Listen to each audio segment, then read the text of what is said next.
Assalamualaikum warahmatullahi wabarakatuh. Yang saya hormati Bapak Tirta Dimas Wahyu Negara MPD selaku dosen mata kuliah Strategi Belajar Mengajar Anak Usia Dini.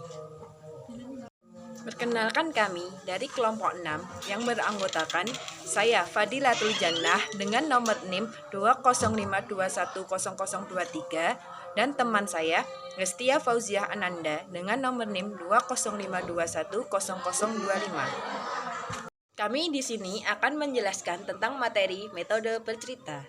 Pembahasannya yaitu 1. Definisi bercerita, 2. Macam-macam metode bercerita, 3. Langkah-langkah kegiatan bercerita pada anak usia dini, 4. Manfaat metode bercerita bagi anak usia dini, 5. Tujuan kegiatan bercerita bagi anak usia dini, dan yang terakhir kekurangan serta kelebihan metode bercerita bagi anak usia dini. Definisi metode bercerita.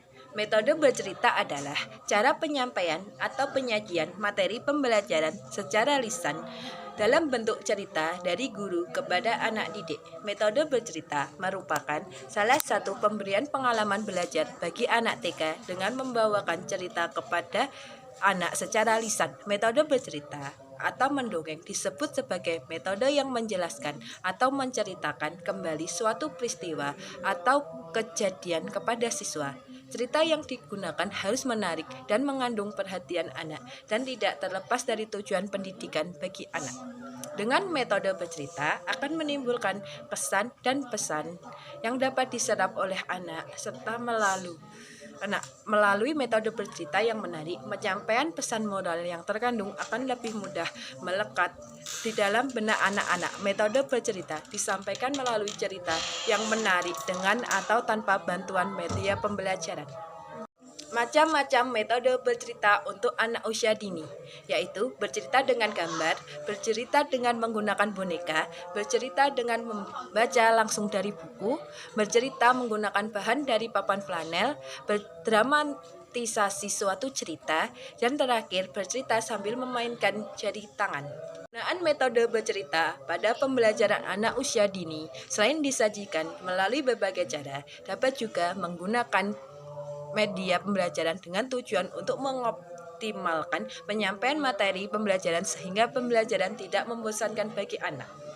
Dalam penyampaiannya, metode bercerita dibagi menjadi dua bentuk, yaitu bercerita tanpa alat peraga dan bercerita dengan alat peraga. Untuk materi yang selanjutnya, yaitu rancangan dan langkah-langkah metode bercerita pada anak usia dini. Secara umum, persiapan guru untuk merancang kegiatan bercerita adalah sebagai berikut. Yang pertama, menetapkan tujuan dan tema yang dipilih. Sebagaimana telah dijelaskan, tujuan metode bercerita terutama dalam rangka memberikan pengalaman belajar melalui cerita guru untuk mencapai tujuan pembelajaran. Yang kedua, menetapkan bentuk bercerita yang dipilih. Bila kita telah menetapkan rancangan tujuan dan tema, selanjutnya guru memilih salah satu di antara bentuk-bentuk cerita. 3. Menentukan rancangan atau alat yang digunakan dalam bercerita. Dan yang keempat, menetapkan rancangan langkah-langkah kegiatan bercerita. Adapun rancangan langkah-langkah kegiatan bercerita sebagai berikut. A. Pendidik menyediakan kisah yang mau disampaikan atau diceritakan pada peserta didik. B. Pendidik menyampaikan kisah atau cerita tersebut. C. Setelah bercerita, pendidik menyampaikan nilai-nilai yang terkandung dalam cerita tersebut. D.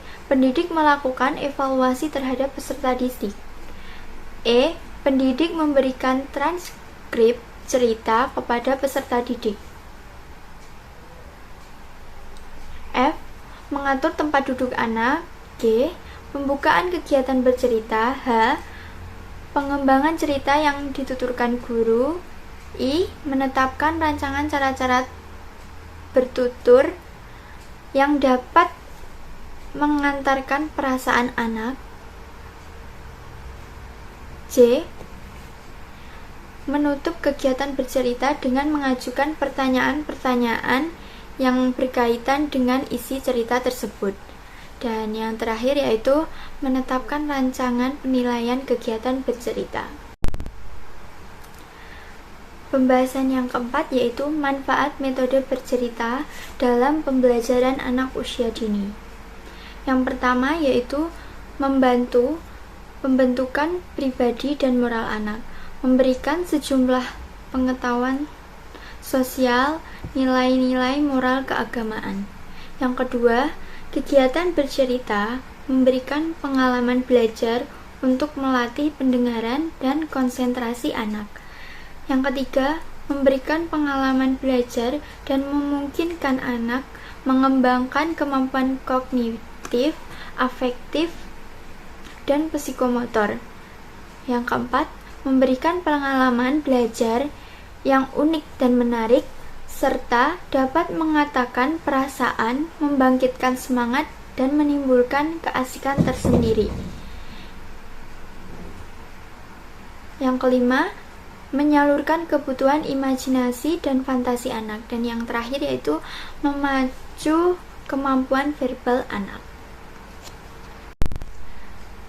Pembahasan yang kelima yaitu tujuan kegiatan bercerita bagi pendidikan anak usia dini.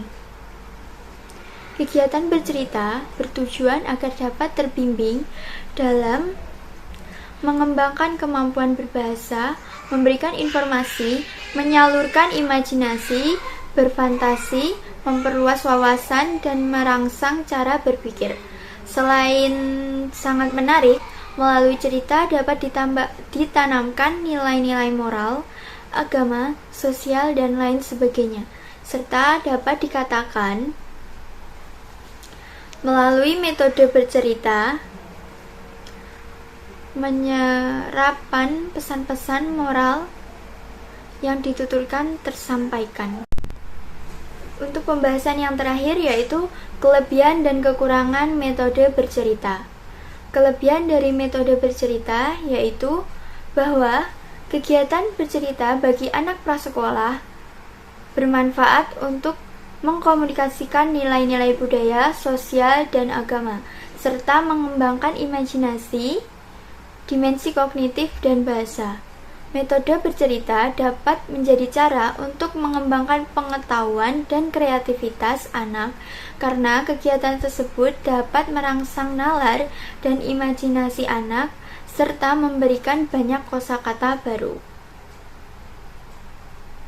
Selanjutnya yaitu kekurangan dari metode bercerita yaitu anak didik menjadi pasif karena anak lebih banyak mendengarkan dan menerima pesan, kurang merangsang perkembangan kreativitas anak untuk mengutarakan pendapatnya. Daya serap dan daya tangkap anak didik berbeda dan masih lemah sehingga tidak memahami tujuan pokok isi cerita, cepat bosan ketika yang diceritakan kurang menarik. Sekian materi yang dapat kami sampaikan.